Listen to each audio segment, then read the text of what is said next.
So, Diamond Platnumz has been tasked to pay dowry for Tanasha Donna, and guess who is at the helm of this?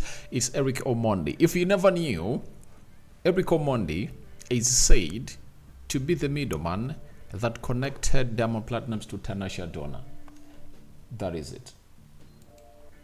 So, smash the like button, comment and share. If you're watching us for the very first time, endeavor to subscribe to this channel so as not to miss out on stories that we do upload in here on a daily. Rokan David is my name, and this is the channel that brings you your latest news and information as far as everything is really concerned. And we're here to obviously bring you the best that you guys really deserve to know about this beautiful side of Tanasha Donna, Diamond Platnumz. You're going to talk about Joshua Baraka and other two artists that are going to hate to be added onto the radar of Spotify. What does it mean? Good news for East Africa that we are really having an artist that is really representing. And there is Olive Burrows, you know her very well, presenter formerly working for NTV. She went ahead to obviously throw in a towel, and we are just ready to obviously throw her message onto the screen and see what she really did, as she really bid farewell to all her workers at NTV Kenya. Smash the like button close to 100 times. Don't forget to subscribe to this channel because we want to hit 30,000 subscribers before the end of this month. Now, the Muslims, Baraka fikum, the Christians, God is Lord, and let's continue praising him. Now, Diamond Platnumz and Tanasha Donna look like they went back to understanding terms, because it has been a while since we saw Tanasha Donna go back to Tanzania, because it took close to 2 years, I think 2 years, for Tanasha Donna to go back to Tanzania in a home where she was with Diamond Platnumz, and they had a baby together known as Nesib Jr. After all that happened, the man who was the middleman for this ship to sail, that is Eric Omondi, fled to Tanzania when he really had a show that side, and he broke the news, and he was like telling his comrade Diamond Platnumz, please, you need to do the needful. That in our culture, when you really give birth in a girl, you know, or when you really impregnate a girl and she gives birth, before you obviously do what we call the traditional marriage and traditional ceremonies, there is a dowry you're supposed to pay, and that's what Eric Omondi is gonna hit to tell Diamond Platnumz. And what did he tell Diamond Platnumz? It's this. Eric Omondi came out and said, we sat down, discussed with Tanasha Donna's family and Diamond, and decided that we wanted 500 cows. We want our cows, and we have already told Diamond, we want Tanzanian cows. He should not send money. After that, we will talk about other things in our culture. If you get a child out of wedlock, you have to pay cows. Now, this looks like a punishment to Diamond Platnumz. You get? If you know what it means transporting cows from Tanzania to Kenya, 500 cows, that's really huge, you know, because you'll have to really rent like how many trucks, because these big trucks can accommodate like, let's say 10 cows. He'll need to rent close to 50 trucks to transport 500 cows to the family of Tanasha Donna. Oh guys, that is really a huge work, and for me it's like a punishment for really dumping or really separating Tanasha Donna after only having one child together. I think it's really bad for Diamond Platnumz, and you know, Kenyans, when they really start things like this, they really follow up on them. The next time Diamond Platnumz will announce to be coming to Kenya, you'll find out that Kenyans will be like, please, have you brought our 500 cows?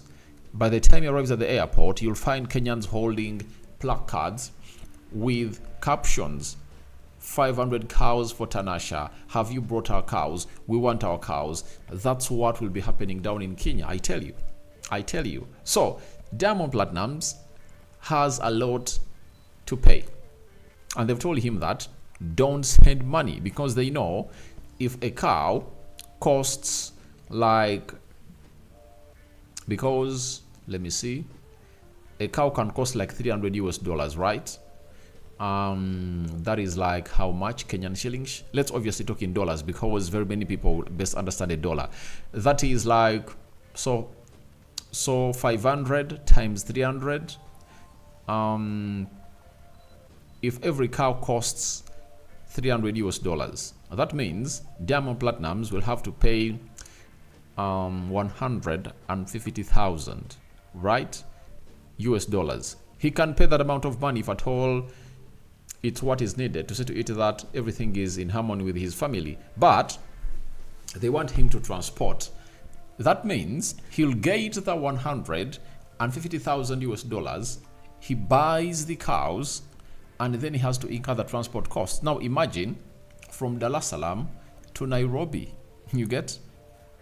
They even have to pay tax. They have to be taxed, by the way, when they're really passing by the border to go ahead and really enter Kenya. So that is really huge. It's really, really, really huge for Diamond Platnumz, and I don't know whether he'll really acknowledge it. And at this juncture, I don't know whether this guy, known as Eric Omondi, was just cracking jokes and really trying to chase clout. All else is serious, and went ahead of his Dr. Tanasha Donna. And no one will really oppose what this guy is saying about Tanasha Donna, because we all know that they are really good friends with Tanasha Donna, and they even had a skit they did together during the African Cup of Nations when Kenya, I think, was playing Tanzania. You remember when Eric Omondi looked like had gone ahead to capture Tanasha Donna and was like calling in for Diamond Platnumz to come in through, and by the time they had already started to really date with Tanasha Donna, I think Tanzania went ahead to beat Kenya in the African Cup of Nations, and Omondi was like, I've gone ahead to capture her, and I want Diamond Platnumz here because Tanzania has gone ahead to obviously do the bad thing to the side of I think there is something that he was relating to. It was sport-wise. I don't really remember. Was it a qualifier or African Cup of Nations? I don't remember, but I know they really had that scarf in there for you. So he's a friend, and while she was still working at NRG Radio, they used to link up together and they have skits together. You can check them out on YouTube. So when he comes out and really speaks something, you have no reason to doubt him. That is it. Do you have any reason to doubt him? No reason to doubt the lad, because we know that they are really close to Tanasha Donna. But I know more stories are really going to be appraising about this guy, and we just can't wait to see how they'll react. Now, let's leave Diamond Platnumz and Tanasha Donna, because we have lots of stories as Diamond has gone ahead to get back to Zuchu. Now, Spotify has gone ahead to obviously continue raising the flag of East Africa through Joshua Baraka in here. You know Joshua Baraka. Dalila is the song that is making rounds all over Africa and outside Africa in the world. Now, yes, on the 9th, Spotify said, meet the future. Welcome to the radar. Africa class of 2024. They're having Shali Poppy, Manana, and Joshua Baraka. 3 artists that have gone ahead to obviously find themselves into the ilk. For Joshua Baraka, you know him very well. Born and bred in Kampala, Uganda, and he's really doing rounds onto different socials of these so-called platforms, and he's having a big song known as Dalila. Last year he had a song called the song was called Nana, right? If at all I'm not mistaken, it was called Nana, and it was really making good rounds. Spotify has gone ahead to push this young man, and he's really doing fine. And guess what? To show you how he's really celebrating this and really showing his love to Spotify, he took to his X account, and Joshua Baraka said, much love to Spotify Africa for all the love and support, and much love to my Baraka land family. We are taking this global.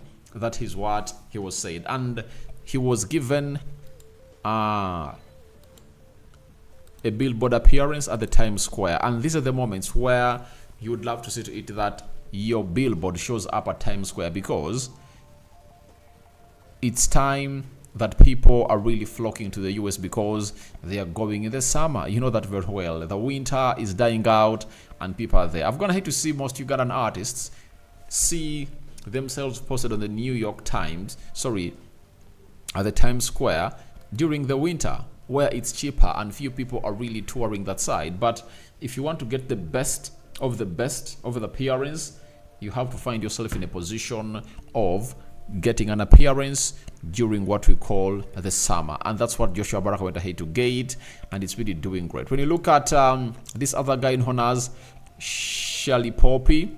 Who is Shelly Poppy? He's a Nigerian singer, rapper, and songwriter. He's signed to DVPA Music in 2023 and rose to fame with his single Elon Musk. So he's another one. If at all you want to get more about him, you can go to Spotify and really get to know how many listeners he's really having. Can we really go deep into that and see? All right. For Joshua Baraka is having 470,000 monthly listeners on Spotify. Let's go to Shelly Poppy. Shelly Poppy is having let's go to he's having I want the artist. That is it. I want the artist. The artist is having 1.9 listeners on Spotify. Oh my God, almost clicking 2 million really listeners. That's really huge. And I think these three should obviously come up with what we call a collaboration. For Manana, he's really an artist coming in from Eswatini, and he is really based in South Africa, and he's a singer, songwriter, and producer. And all of these are really artists that have just got a hit, obviously break to fame, and they're being really driven by the man or the side known as Spotify, and they're really doing great. So for me right now, I'd like to let you know that this artist is being promoted by Spotify, and guess what? Is having 160,000 monthly listeners on his side. So we just can't wait to see where Spotify is going to really take them, but I know they really have a very huge ceiling, or a high ceiling of their career. So that is it. Another story I wanted to obviously talk about, and let's obviously get to one of your finest that's been working on NTV, and she was gonna head to down tools at NTV, and this is what she said when she really down tools. She goes by the names of Olive Burrows, and she said, "You guys have been trying to make me cry today, but I blame it on the rain if it happens. I cherish each one of you. It's been an honor to work here at Nation Media Group for the past 6 years. They believed in me, and it's been rewarding, not just professionally, but also in their friendship. Forged. We stand together as comrades in this endeavor for a greater good of our country." That's what she said when she called it quits from the side of Nation Media. So that is Olive Burrows leaving Nation Media, but it's rumored she might be heading to Citizen TV in There For You. So we wait and see how that happens. But I call upon for your reactions of Diamond Platnumz tasked to pay Tanasha Donna's dowry, and 500 cows have been assigned to him to obviously transport from Tanzania to Kenya. Is it worth? Is the juice worth the squeeze? Because we know to it that Tanasha Donna is back in Tanzania, and that's where Nasib Jr. is, and Nasib Jr. is attending school in there. And then talk about the three artists that Spotify is going to hate to put on the radar: Shelly Poppy, Manana, and Joshua Baraka. What do you make about them, and what's your favorite song coming in from that side? And Olive Burrows leaving the side of Nation Media in in Kenya. May the living God bless you abundantly. I sign out for now. See you later. And this is what you're going to be doing on a daily, bringing a story 3 in 1 that you guys will enjoy. I'm out.